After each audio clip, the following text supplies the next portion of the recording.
Actually, I was surprised when ELNET invited me to travel Israel and really learn, take a deep dive into the problems and possible solutions of today's peace and war that we see over here.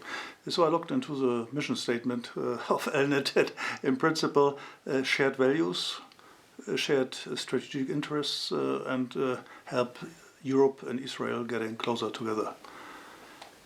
I must confess I had a degree of skepticism about the shared values, because what we see on a daily basis in the news actually makes me and others much more afraid.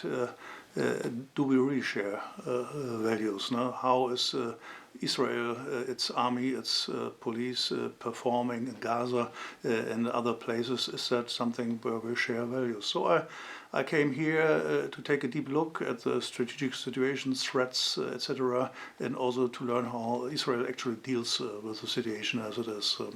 The first thing I noticed, and it really struck me deep again, I've seen videos on or 7 October, on 8 October already, that really struck me deep and made very clear, of course, Israel must be supported, whatever it does. And so, of course, I assessed Israelis would be deep affected from this horrific, murderous campaign Hamas and others have conducted on 7 October. But I did underestimate, in fact, to what degree every citizen of Israel actually is affected.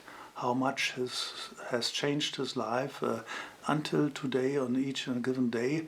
And from my long experiences in administrations, unfortunately, I know this kind of affection makes it much, much harder to deal with a brutal reality, because you need a clear head, a clear sight, not overshadowed by emotions. But how could Israel and its citizens escape these emotions? So it's hanging as a kind of cloud over everything they're doing. Now, looking into the operations, I really was struck because I noticed, first of all, something I never could have imagined.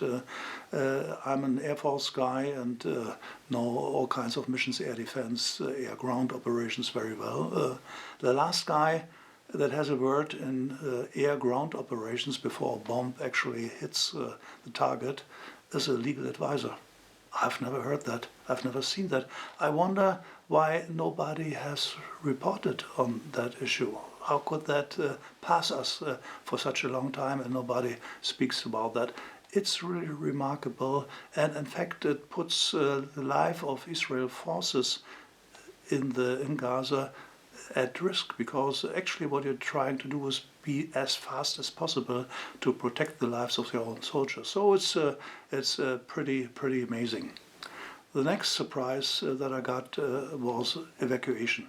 So when you watch our media, and it's part of my profession of what I'm doing as well, even to speak on all kinds of security and war-related issues, you always hear hunger in Gaza.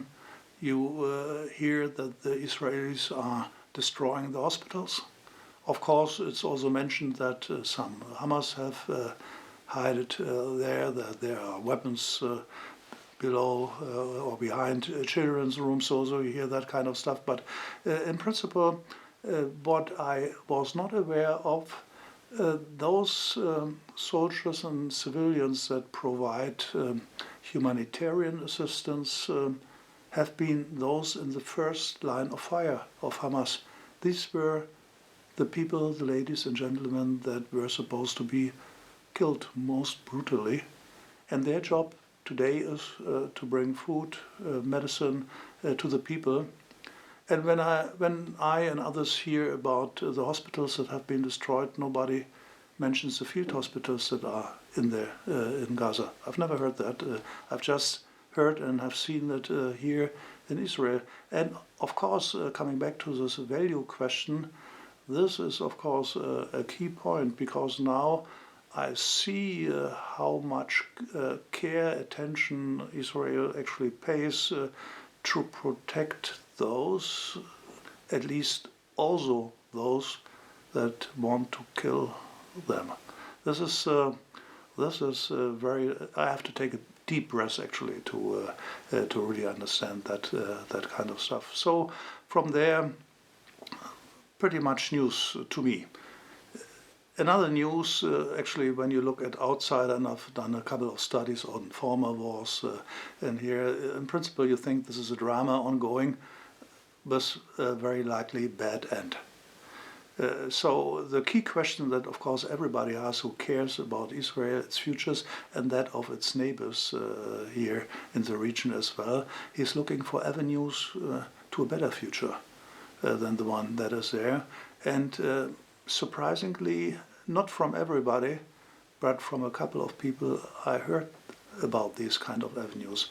What actually has happened by taking out these main key bad actors we have in the region? Actually, first of all, it's Iran that has to be mentioned, that then feeds Hezbollah and Hamas, by taking them dominantly out of action, so they have it much more difficult in future to do their malicious things they're doing now, bringing money and killing people, terrorist attacks and whatsoever. No, they have so much less possibilities. Israel, or there are people in Israel that are looking forward to open avenues in which Arabs and Israelis could strive for a prosperous future and want our help from Europe to that. I'm pretty sure if people understand that and believe that, and to this point it's important to be here and also to learn that there is hope. This is something I did not necessarily expect when I was traveling to Israel. So, thank you.